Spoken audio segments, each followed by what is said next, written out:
I gotta admit, I enjoy having that mouse in here. Like, I know that Mal's gonna get enjoyment out of it too when she's doing her regular editing. But anytime I gotta come in and do like cleanup stuff, or especially for this particular video, the pie video, and I'm doing a lot, having a real mouse is like amazing. I'm like, oh my God. And I'm faster. Does it make it less tedious to edit my stuff? Yes.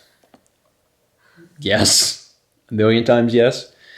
Anyway, hello everyone and welcome to Friday. I don't want to talk about that too much because I know we talked about that yesterday, but yeah, having that mouse is helpful.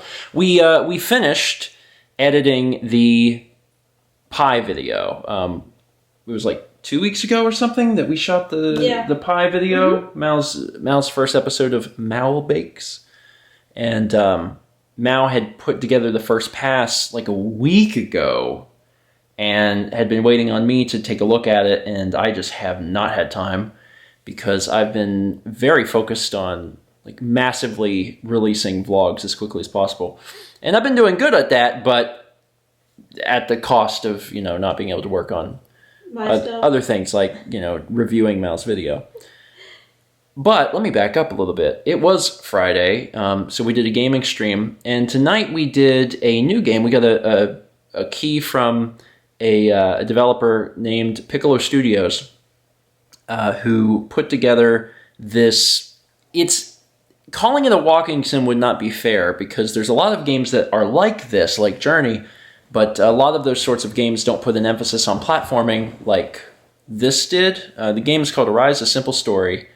And it puts an emphasis on platforming along with the absolutely gorgeous, beautiful visuals and the emotional story. Yes. But we didn't beat it tonight. I thought we would. Because the game just came out, I had gotten an email a while back and it looked beautiful, so I requested a key.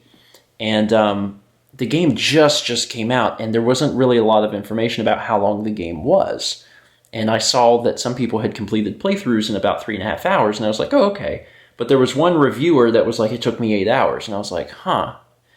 Well, we started playing it, and we did a 3-hour stream, and we got exactly halfway. And I was like, oh, okay. Well, it's going to take us 2 streams. So we only did half, and we're going to do the rest of it next week. But it was gorgeous. It was. I'm very excited for the next half. It was really cool. And I really enjoyed the fact that it was, like, there were parts of it that were actually challenging. Yes. It wasn't just, you're going to walk through this thing and it's pretty. It's like you have a game that you have to play. But what was so neat is that it has assistive co-op if you want to use it. If you want to be assistive. Yeah, well, I don't know how you couldn't progress without it. The primary gameplay mechanic in Arise is that you can shuffle through time forward and backwards. So, you know, if you come up to a frozen lake, you may have to rewind time to where the lake was still water, and when you do, there's a raft, and the raft, like, rises. And then to get to another obstacle, you may have to fast forward and freeze time so there's snowdrifts that you can climb. Like, it's really clever, and it's utilized in really interesting ways. But if you play 2-player, the second person controls the time element. And you have to have a lot of trust because like there's times in the game where you have to jump from like platform to platform, and you need time to be progressing in certain ways. You can also freeze it. So like freezing it perfectly. And you know, it's real. It was actually kind of cool because there was a few moments that were funny and that we played around and Mal killed me.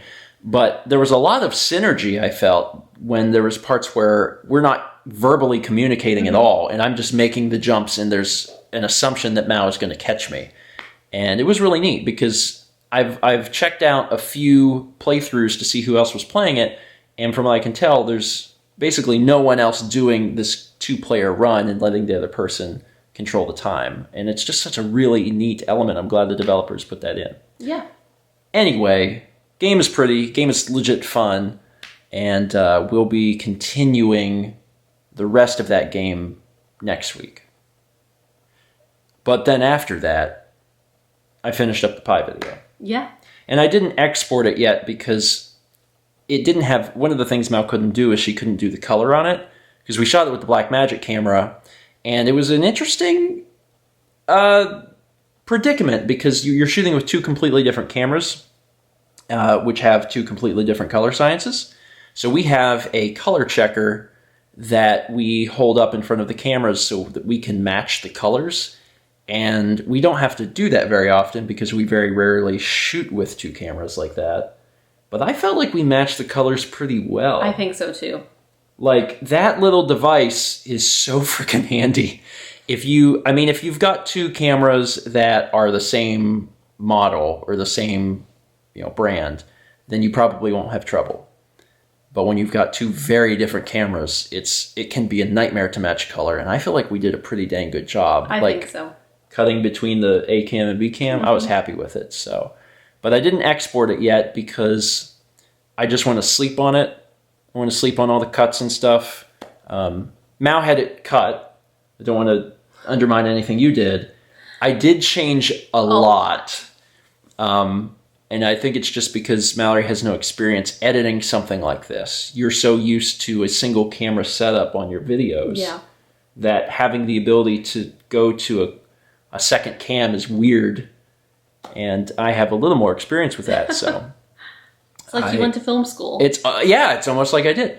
So I reworked it a little bit, and as of right now, it's ready. But I figured I would sleep on it and give it fresh eyes in the morning and see if at any point I'm like, wait, what was I thinking last night? So, yeah. What were you thinking?